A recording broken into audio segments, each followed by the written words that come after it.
Bonjour, petite capsule vidéo pour terminer notre cours comprendre de seconde physique 13, action et force. Donc on en était à représenter sur le cahier la situation suivante en représentant la force de gravitation s'exerçant entre la Terre et la Lune. Donc il fallait représenter la situation en légeant dans le schéma, calculer la valeur de la force exercée par la Terre sur la Lune, puis celle de la force exercée par la Lune sur la Terre, avec l'échelle 1 cm pour 0,5 fois 10 puissance 20 newtons. Donc le schéma doit ressembler globalement à ceci. On représente la Terre, son centre, masse de la Terre, la Lune, son centre, masse de la Lune, et puis la distance Terre-Lune, on avait bien dit que c'était entre les centres des deux objets. Ce qui veut dire que le rayon de la Terre, le rayon de la Lune, dans cet exercice, on n'en a pas besoin.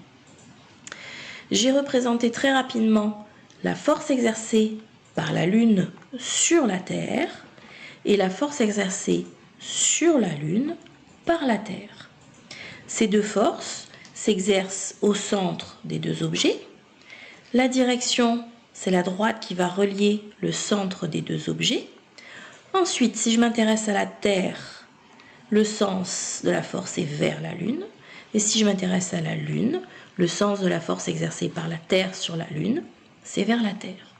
Il faut bien faire attention que ces deux forces ont la même valeur, donc les deux flèches doivent avoir la même longueur. Donc maintenant, pour calculer la valeur de ces forces, on utilise la relation donnée par la loi de gravitation. Donc, on reprend la force exercée par la Terre sur la Lune est égale à la force exercée par la Lune sur la Terre, est égale à grand G, constante de gravitation, fois la masse de la Terre fois la masse de la Lune, divisé par la distance Terre-Lune au carré.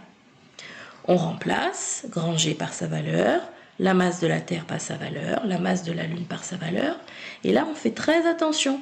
La distance Terre-Lune nous est donnée en kilomètres, donc il faut impérativement faire la conversion ici pour passer en mètres. Et ne pas oublier au passage le carré. Si vous tapez tout ça, normalement vous tombez sur 1,99 fois 10 puissance 20 newtons. Ce qui veut dire qu'avec l'échelle qui nous est donnée, vos flèches, là, elles doivent faire 4 cm. Dernière partie. On va faire le lien entre cette force de gravitation et puis le poids d'un objet. Représenter le poids de l'objet qui est situé ici, il se trouve juste à la surface de la Terre.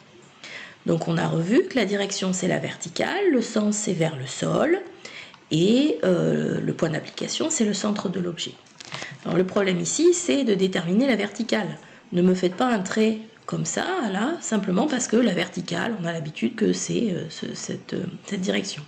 Ici on se trouve dans l'espace, d'accord? La Terre, et bien la verticale en fait c'est la distance, la verticale c'est la droite pardon, qui va nous relier au centre de la Terre. Donc une force qui va ressembler à ceci.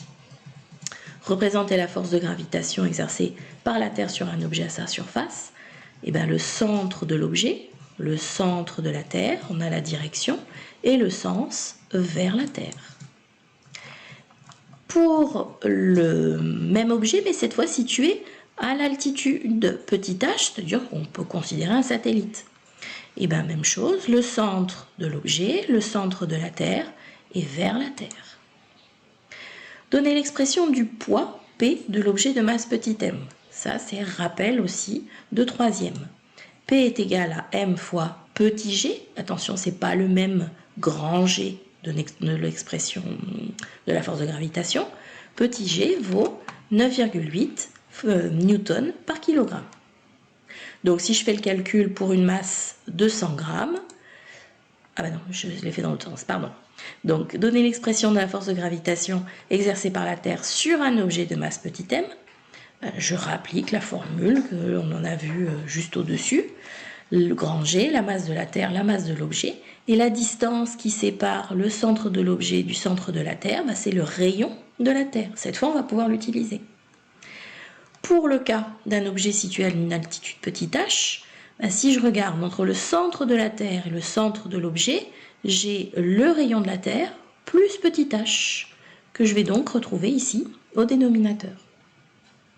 Donc, je disais application numérique, si petit m est égal à 100 newtons, 100 fois petit g, ça fait 980 newtons.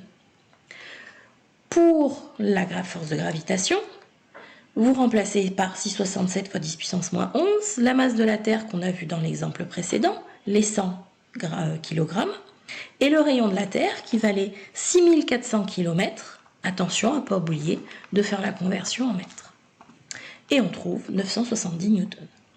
Si cette fois on est à une altitude de 800 km, ici on va rajouter les 6400 km, donc fois 10 puissance moins 3, plus 3, plus 800 km, là aussi plus 800 fois 10 puissance 3, et on va trouver un résultat égal à 770 newtons. Dernière chose, il faut être capable de donner l'expression vectorielle de ces forces, puisque là on n'est que sur des valeurs de force. On sait bien qu'on a représenté des forces par des vecteurs. On va avoir besoin de ce qu'on appelle le vecteur unitaire. Un vecteur unitaire, il a pour norme 1, et ce vecteur unitaire, il va nous lier le centre de l'objet au centre de la Terre. Et l'expression vectorielle sera très simple. Le vecteur poids, ça sera toujours mg, la norme qu'on a calculée par cette relation, fois ce vecteur unitaire, petit u, que j'ai représenté en rouge ici.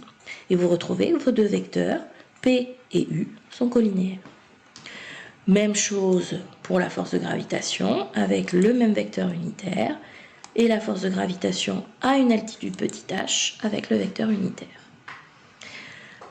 À remarquer ici, c'est que finalement, le poids et la force de gravitation ont des valeurs très très proches.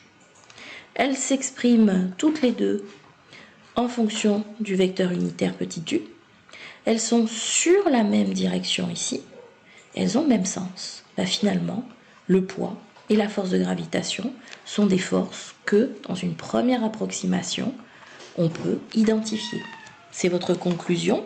On peut identifier le poids et la force de gravitation exercés par la Terre sur un objet à sa surface, car ces deux forces ont même direction, même sens et à peu près la même valeur. Voilà pour terminer notre cours.